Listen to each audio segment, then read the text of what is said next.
So what led out of J.J. Thompson's idea was, when you read his book, which is very simple, his mathematics is kind of shoddy, but there isn't a lot of it, is that here's the implication of J.J. Thompson's work. Okay, is space is filled with electricity. We don't know what the voltage of the planet is with respect to the sun. You know, we can't just say right off the top of our heads what the magnetic field intensity is in this. But at any rate, if I got my car sitting out in the street, it's being that it's metal, it's got all this electrical lines of force attached to it and surrounding it. Okay, now according to J.J. Thompson, that is the reason why when I slam on the brakes, the car doesn't come to an instantaneous stop. It's because the electricity has to discharge.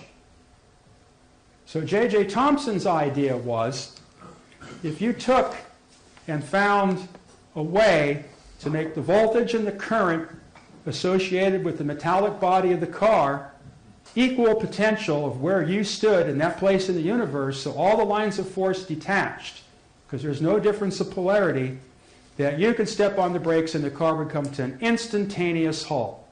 And basically, velocities and all of those things would almost lose their meaning because there would be no restriction to the movement. Now the problem is, okay, well that sounds good. How do we begin?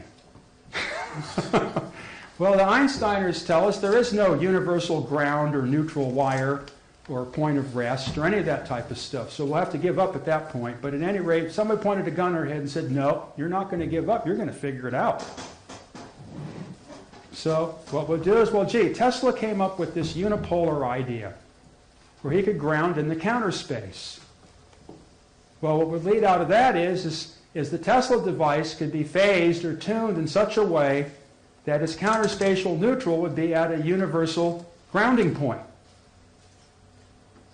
And grounded against that, then your vehicle would have no potential because it would be grounded to this dimension, and all the electrical lines of force would disappear.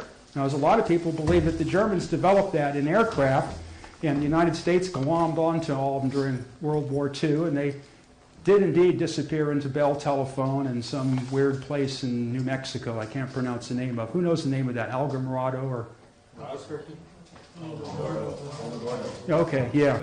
But these are all the things that pop up when you get into this electrical world. And it's my conclusion that that's the main reason why all electrical research has been stopped and swept up, is because the possibilities are incredible. Absolutely incredible.